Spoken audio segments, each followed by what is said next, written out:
কিছু পদক্ষেপে নিরপেক্ষতা প্রশ্নবিদ্ধ, সরকারের আচরণে সন্দেহ দেখছে বিএনপি।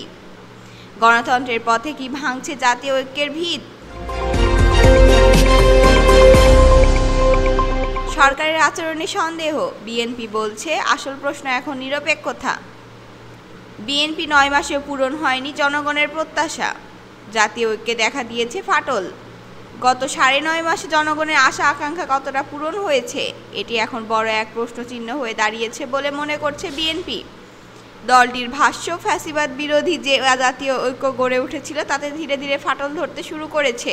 বিএনপির মতে দেশের ভবিষ্যতের জন্য ওই ঐক্যকে টিকিয়ে রাখা অত্যন্ত গুরুত্বপূর্ণ, কারণ এই কটি শক্তিশালী ও টেকসই গণতান্ত্রিক বাংলাদেশ গঠনে এর বিকল্প নেই।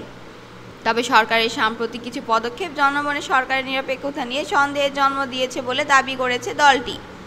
এ বিষয়গুলো শনিবার রাতে অন্তর্বর্তী সরকারের প্রধান উপদেষ্টা অধ্যাপক মোহাম্মদ ইউনূসের সঙ্গে এক বৈঠকে আনুষ্ঠানিকভাবে তুলে ধরে বিএনপি।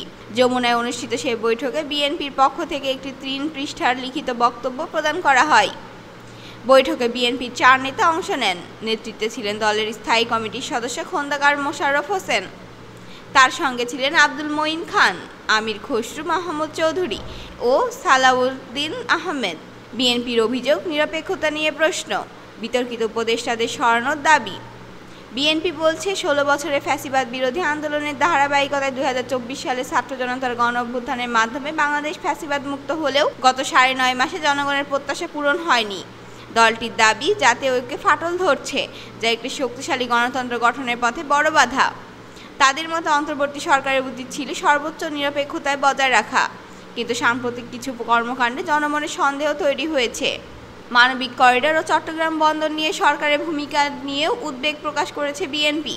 তাদের মতে এসব জাতীয় গুরুত্বপূর্ণ সিদ্ধান্ত নেওয়ার এখতিয়ার অন্তর্বর্তী সরকারের নেই, বরং তা নির্বাচিত সরকারের মাধ্যমেই হওয়া উচিত। বিএনপি দাবি করেছে, যেসব উপদেষ্টার বক্তব্য ও কার্যকলাপ সরকারের ভাবমূর্তি ক্ষুণ্ণ করেছে তাদের অব্যাহতি দরকার। বিশেষ করে নতুন একটি রাজনৈতিক দলের সঙ্গে সংশ্লিষ্ট উপদেষ্টাদের থাকা সরকারের নিরপেক্ষতা প্রশ্নবিদ্ধ করছে। জাতীয় নিরাপত্তা উপদেষ্টা নিয়েও দলটি উদ্বিগ্ন, কারণ তিনি ইতিমধ্যে বিতর্কিত হয়েছেন। তাই সরকারের স্বচ্ছ ভাবমূর্তি রক্ষায় তাকে অব্যাহতির আহ্বান জানিয়েছে বিএনপি। গণ অভ্যুত্থানের ফলাফল কি আদৌ জনগণের প্রত্যাশা পূরণ করছে? আপনাদের মন্তব্য জানাবেন নিচের কমেন্টের মাধ্যমে। ধন্যবাদ।